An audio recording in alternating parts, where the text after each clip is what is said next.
سے بیٹی محفوظ نہیں. پیغام کربلا یہ ہے کہ لوگوں شریعت پر کوئی کمپرومائز نہ کرنا.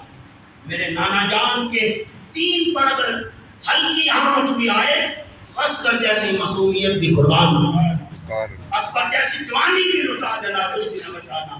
میرے نانے کے دین پر آج تو گھر میں بہن محفوظ نہیں رہی، بیٹی محفوظ نہیں رہی. جاؤ کیان رپورٹ پڑھے، جاؤ سائبر کرائم میں جائے تو صحیح، وہاں رپورٹنگ پڑھے، آپ کو خبر ہو جائے گی آپ کس دانے پہ کھڑے ہیں. آج مولویوں کو، آج پیروں کو ایک دوسرے سے لڑنے سے فرصت نہیں.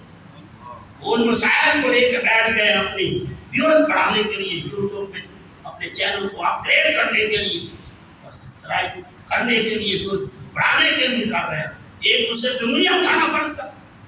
آؤ دوستانی، یہ تبلیغ کا طریقہ ہے. یہ تبلیغ کہاں سے سیکھتی؟ دوستانی مجھے نہیں سمجھ. میرے آقا پتھر مارنے والوں کو بھی دعائیں دے کے ہدایت کرے. اللہ لوگوں کی ہدایت کی دعائیں کرے، نہ کہ انگلیاں اٹھا دور کرتے پھرے. پیغام حسین جو ہے سن لیں. پیغام حسین بس بات پر بات ختم کر رہا ہوں.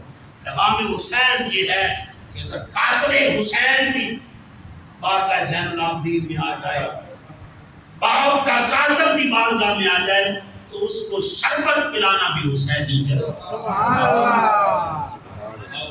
یہ پیغام اپنے دل میں بچھائیں. اللہ پاک مجھے آپ قابل عمل کا توفیق عمل کرنا.